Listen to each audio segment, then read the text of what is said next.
오늘도 하나님의 은혜가 저와 여러분에게 함께하기를 기원합니다. 지난주에 이제 8장부터는 하늘에 있는 성전과 땅에 있는 성전을 비교한다고 말씀을 드렸습니다. 땅에 있는 성전을 섬기는 사람들은 누구죠? 아론의 반차를 따르는 레위 제사장들이 땅에 있는 성전을 섬깁니다. 하늘에 있는 성전을 섬기는 분은 누구죠? 예수님입니다.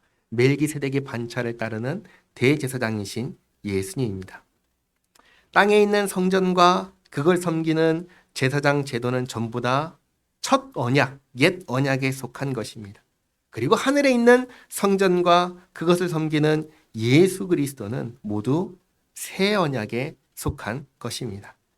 그걸 기억하면서 이제 9장 1절을 보시면 땅에 있는 성전과 그것을 섬기는 제사장 제도에 대해서 간략하게 먼저 얘기를 합니다. 1절에 첫 언약에도, 이 첫 언약이 옛 언약입니다. 옛 언약에도 섬기는 예법과 세상에 속한 성소가 있더라.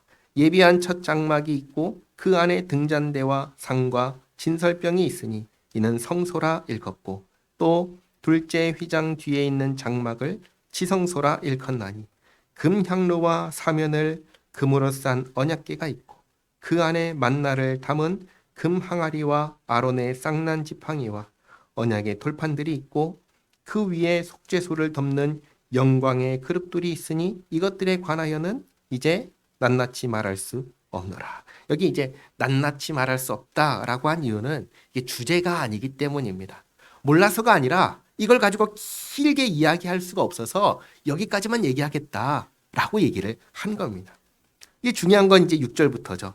이 모든 것을 이같이 예비하였으니 제사장들이 항상 첫 장막에 들어가 섬기는 예식을 하였고 성소에는 제사장들이 매일 들어갔습니다. 하지만 오직 둘째 장막은 이게 성소 안에 있는 지성소를 말합니다. 지성소에는 대제사장이 홀로 1년에 한 번 들어가되 자기와 백성의 허물을 위하여 드리는 피 없이는 아니하나니.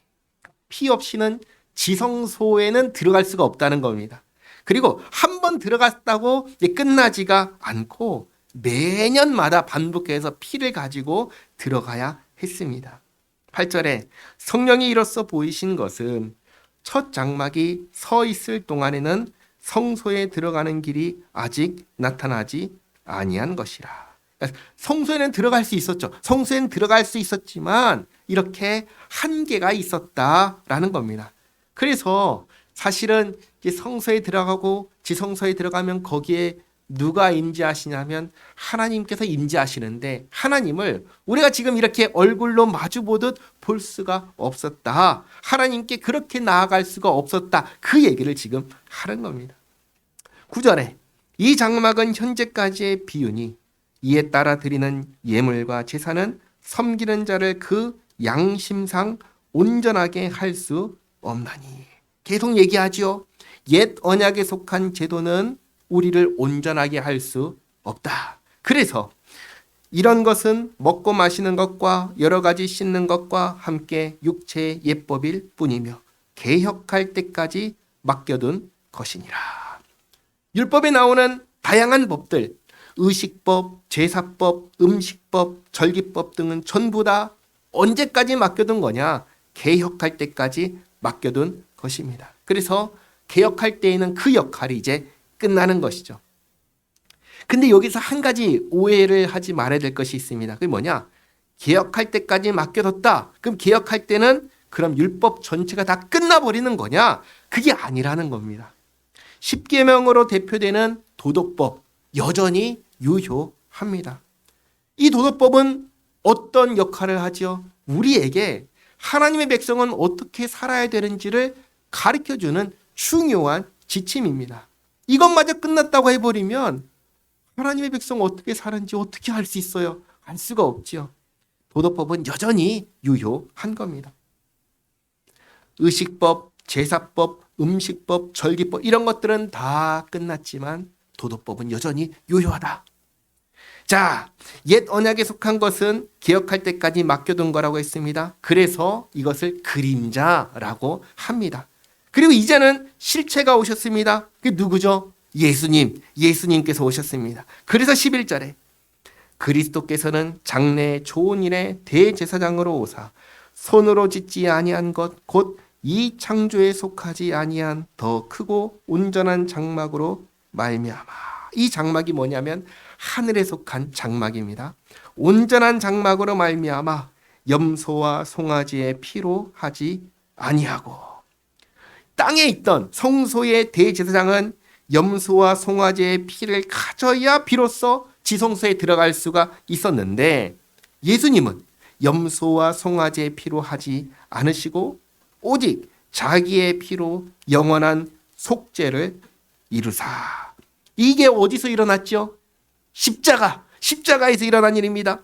예수님께서 십자가에서 피 흘리고 죽으신 그 사건을 말하는 겁니다. 그런데 예수님께서 십자가에 왜 달리셨죠? 내가 잘못해서, 예수님이 잘못해서 달리셨나요? 아니잖아요. 예수님은 죄가 없으신데 누구 때문에 달리셨죠? 우리를 위해서. 우리의 죄의 문제를 해결하기 위해서 우리 대신해서 십자가에 달리셨잖아요. 십자가에서 자기 백성의 죄값을 다 치르신 후에 예수님께서 하신 말씀이 이거죠. 뭐라고 하셨죠? 다 이뤘다 하셨습니다. 요한복음 19장 30절 말씀 같이 한번 읽겠습니다. 예수께서 신포도주를 받으신 후에 이르시되 다 이루었다 하시고 머리를 숙이니 영혼이 떠나가시니라. 아멘. 예수님께서 십자가에서 우리의 모든 죄값을 다 치르신 후에 다 이루었다 하시고 죽으셨습니다. 십자가에서 죽으심으로 자기 백성의 죄를 영원히 사하시고, 그리고 12절 단번에 성소에 들어가셨느니라.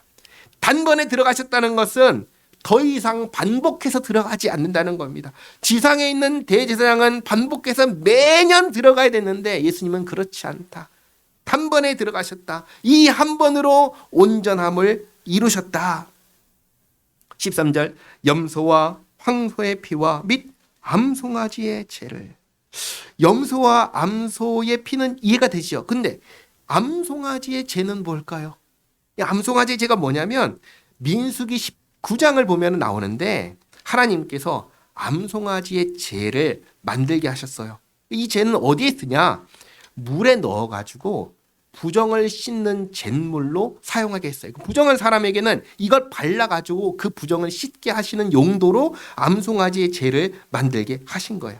자, 그래서 염소와 황소의 피와 및 암송아지의 죄를 부정한 자에게 뿌려 그 육체를 정결하게 하여 거룩하게 하거든. 하물며 영원하신 성령으로 말미암아 흠없는 자기를 하나님께 드린 그리스도의 피가 어찌 너희 양심을 죽은 행실에서 깨끗하게 하고 살아계신 하나님을 섬기게 하지 못하겠느냐. 옛 언약에 속한 것과 새 언약에 속한 것을 비교해서 보여주는 겁니다.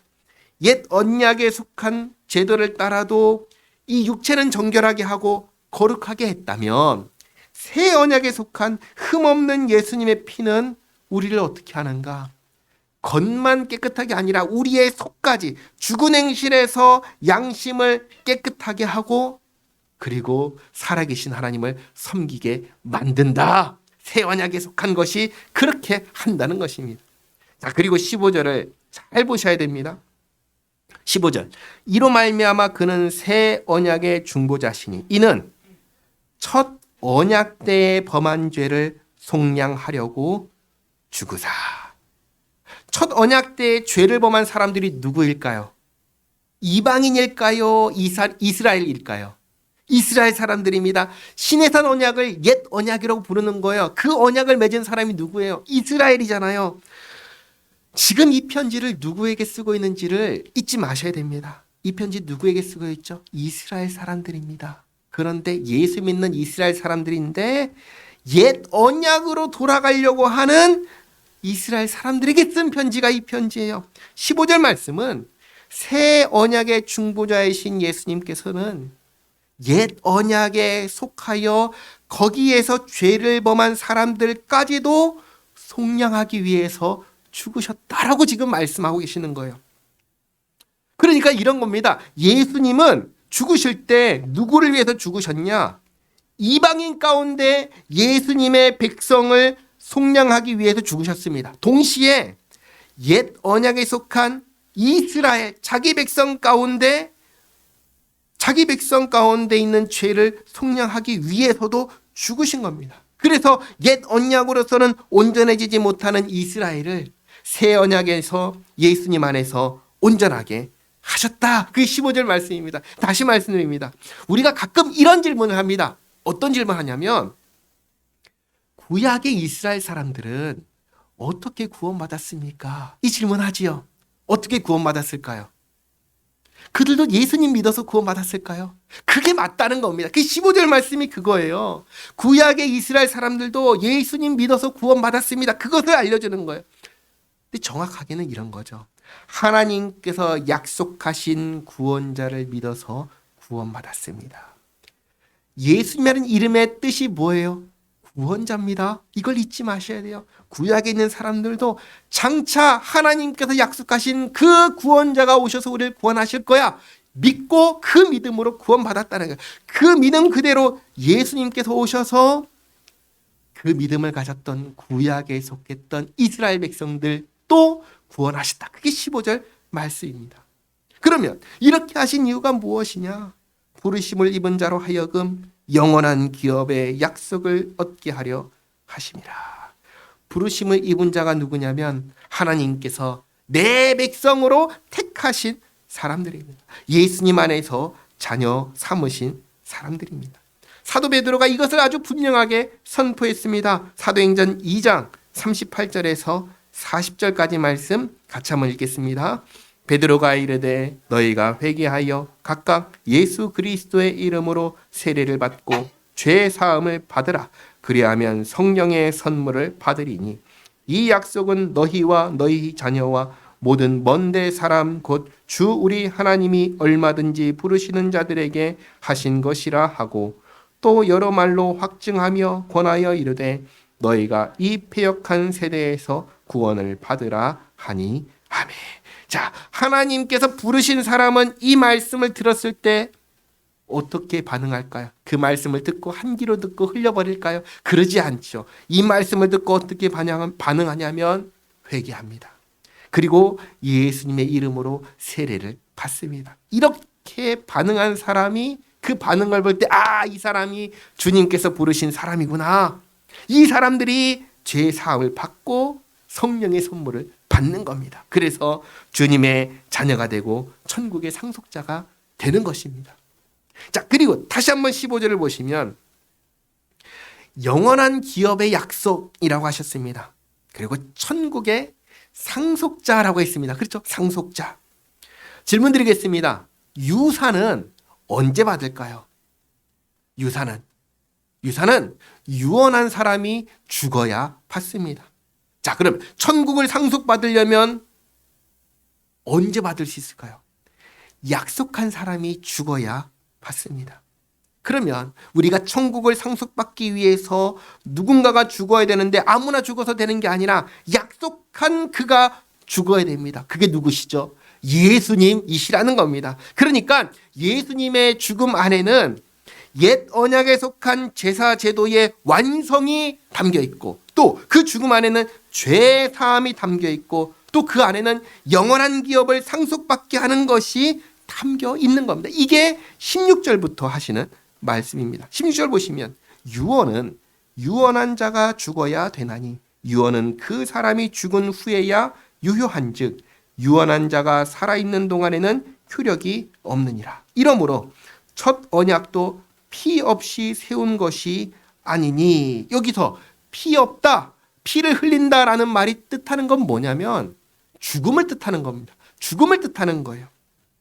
19절에 모세가 율법대로 모든 계명을 온 백성에게 말한 후에 송아지와 염소의 피 및 물과 붉은 양털과 우슬초를 취하여 그 두루마리와 온 백성에게 뿌리며 이르되 이는 하나님이 너에게 명하신 언약의 피라 하고 또한 이와 같이 피를 장막과 섬기는 일에 쓰는 모든 그릇에 뿌렸느니라.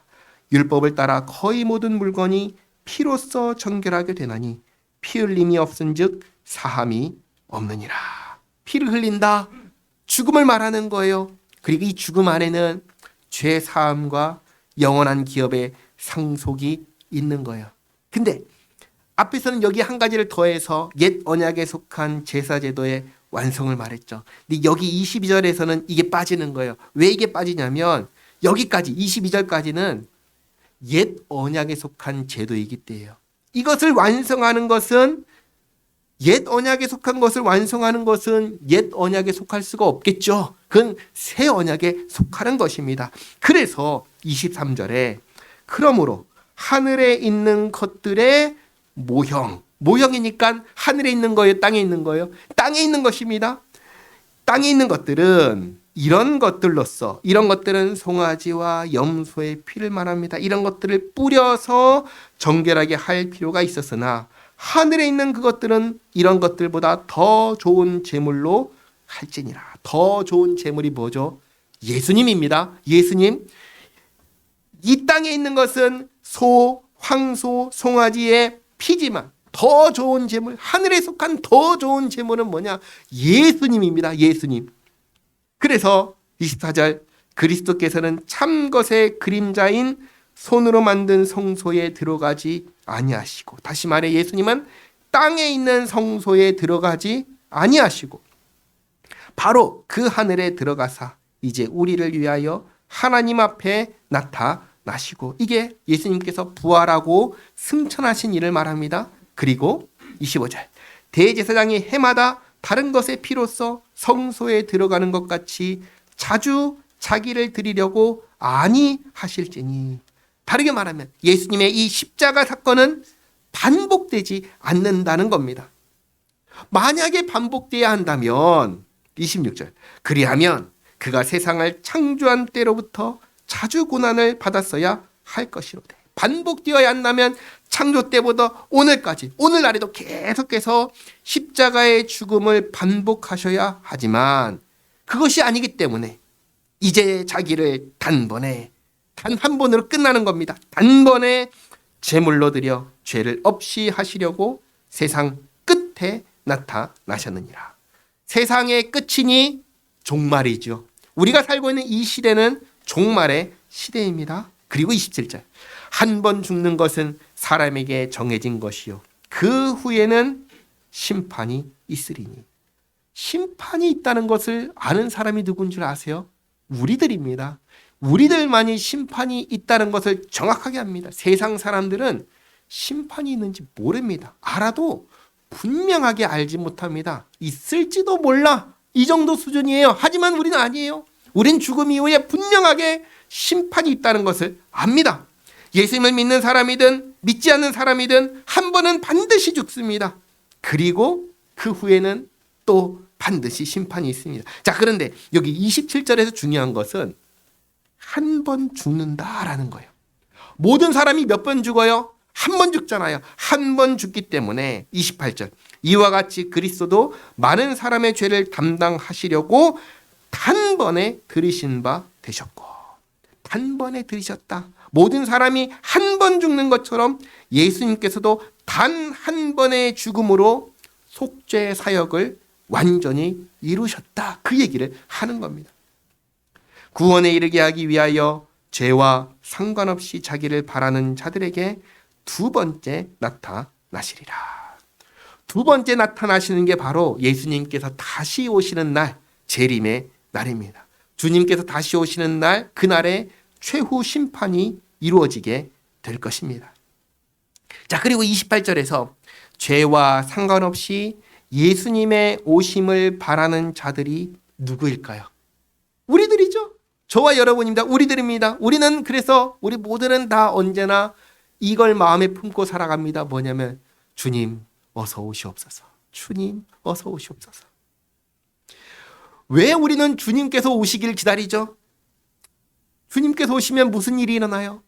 죄와 사망의 권세를 어떻게 하셔요? 이제 지옥에 던져버리시죠. 그리고 우리의 눈물을 닦아주시죠. 그리고 새 하늘과 새 땅을 펼쳐주실 것이기 때문입니다. 우리가 아무리 이 땅에서의 삶이 좋다고 해도 주님께서 완성하실 새 하늘과 새 땅과 비교할 수 있을까요? 비교할 수가 없는 거예요. 그러니까 우리는 비교할 수 없이 가장 좋은 그날이 속히 오기를 기다리는 거예요. 어떤 사람들이 이런 얘기를 해요. 아, 주님 조금만 늦게 오세요. 이 말은 주님께서 오셔서 이루실 그 나라가 얼마나 복된 나라인지를 아직 모르기 때문에 그렇게 말하는 거예요. 이 땅에서 삶이 아무리 좋아도 비교할 수가 없는 거예요. 그래서 우리는 늘 이것을 마음에 품고 살아가는 거예요. 주님 어서 오시옵소서. 주님 어서 오시옵소서.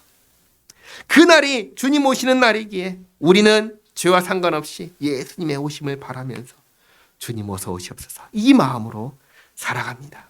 자, 10장입니다. 10장은 방금 읽었던 28절에서 많은 사람의 죄를 담당하셨다라는 것을 다시 한번 구체적으로 설명을 합니다. 1절에 율법은 장차 올 좋은 일의 그림자일 뿐이요 참 형상이 아니므로 해마다 늘 드리는 같은 제사로는 나오는 자들을 언제나 온전하게 할 수 없느니라. 다시금 옛 제사, 옛 언약에 속한 제사 제도는 온전하게 할 수 없음을 분명하게 밝힙니다.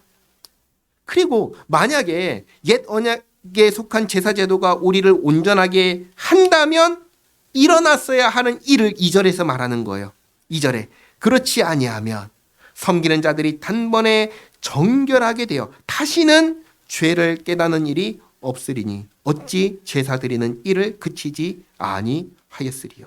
무슨 말이냐면 우리가 옛 언약에 속한 제사 제도로 죄의 문제가 완전히 해결됐다면 두 번 다시 제사를 드릴 필요가 없다는 겁니다. 그런데 지금은 계속 그것을 반복하고 있는 것이죠. 그 말은 뭐냐면 옛 언약에 속한 제사 제도는 온전하지 못한다, 온전하게 만들지 못한다라는 것을 증명한다라는 것입니다.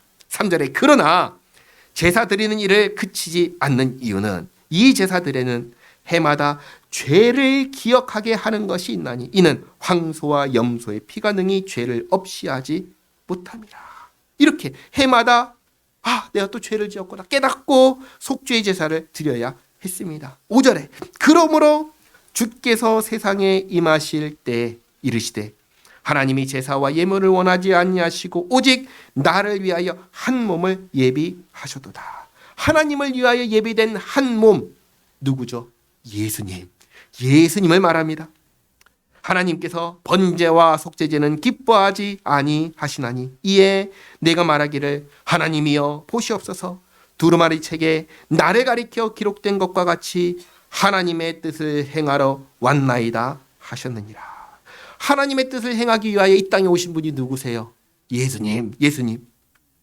8절에 위에 말씀하시기를 주께서는 제사와 예물과 번제와 속죄제는 원하지도 아니하고 기뻐하지도 아니하신다 하셨고 이는 다 율법을 따라 드리는 것이라. 그 후에 말씀하시기를 보시옵소서 내가 하나님의 뜻을 행하러 왔나이다 하셨으니 그 첫째 것을 폐하심은 둘째 것을 세우려 하심이라.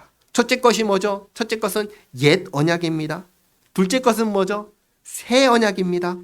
옛 언약은 온전함을 주지 못했습니다. 그러나 새 언약은 온전함을 줍니다. 그래서 10절 이 뜻을 따라 무슨 뜻이냐면 온전하게 하려 하시는 하나님의 뜻을 따라서 예수 그리스도의 몸을 단번에 들이심으로 말미암아 우리가 거룩함을 얻었노라. 아멘.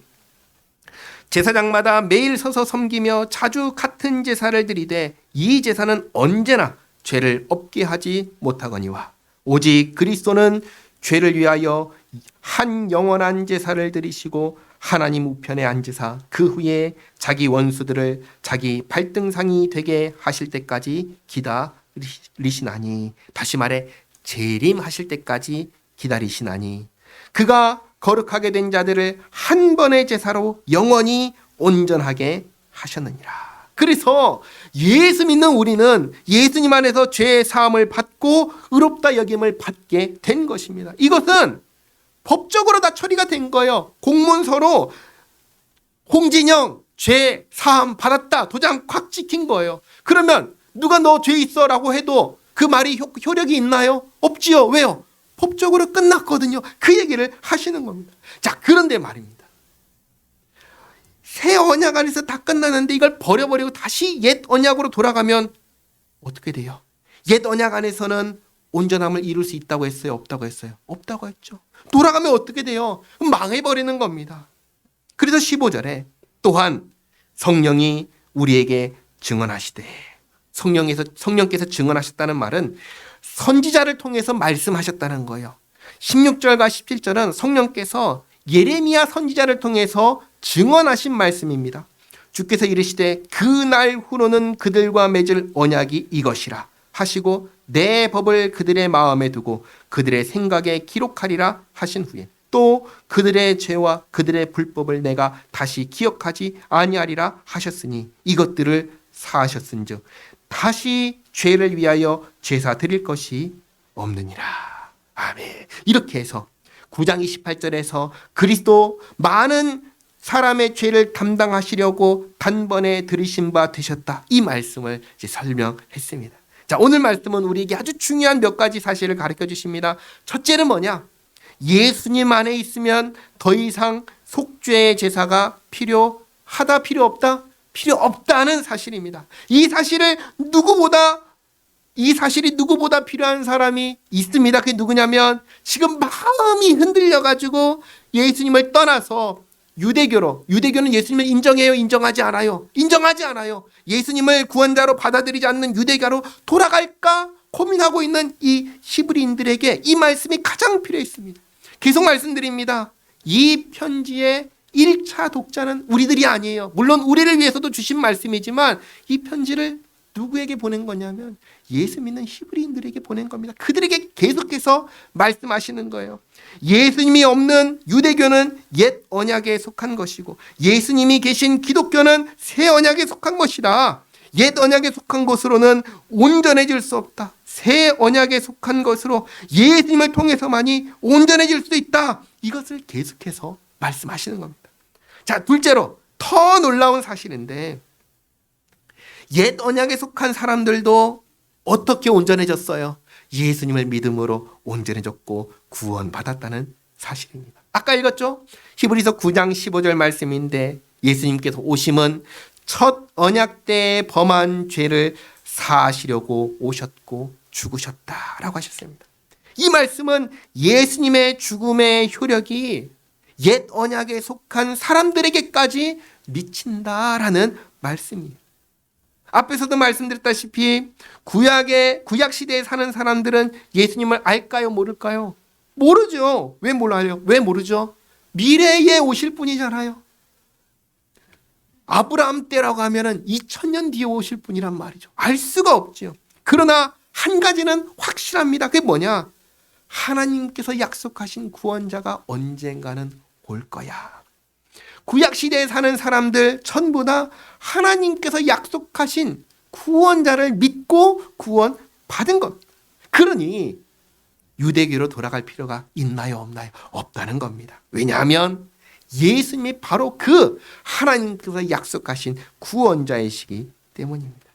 마지막으로 죄와 상관없이 자기를 바라는 자들에게 주님께서 두 번째 나타나신다 하셨습니다. 다시 말해 주님께서 다시 오신다는 말씀입니다. 자, 그러면 이제 중요한 것은 이겁니다. 다시 오실 주님을 기다리는 우리들입니다. 우리는 어떤 모습으로 주님을 맞이하실 겁니다. 주님께서 나의 모든 더러운 부정을 깨끗하게 해주셨습니다. 그럼 그 주님을 만날 때 나는 어떤 모습으로 주님을 만나야 할까요? 바라기는 주님께서 자랑스럽게 여기시며 우리를 맞이할 수 있도록, 우리에게 오실 수 있도록 그날을 준비하며 살아가는 우리 모두가 되기를 바랍니다. 기도하겠습니다. 하나님 감사합니다. 하늘에 속한 성전에 들어가신 우리 주 예수 그리스도를 통하여 주님의 백성들의 모든 죄를 사하시고 의롭다 하시고 자녀 삼으시고 천국을 상속받게 하신 은혜에 감사드립니다.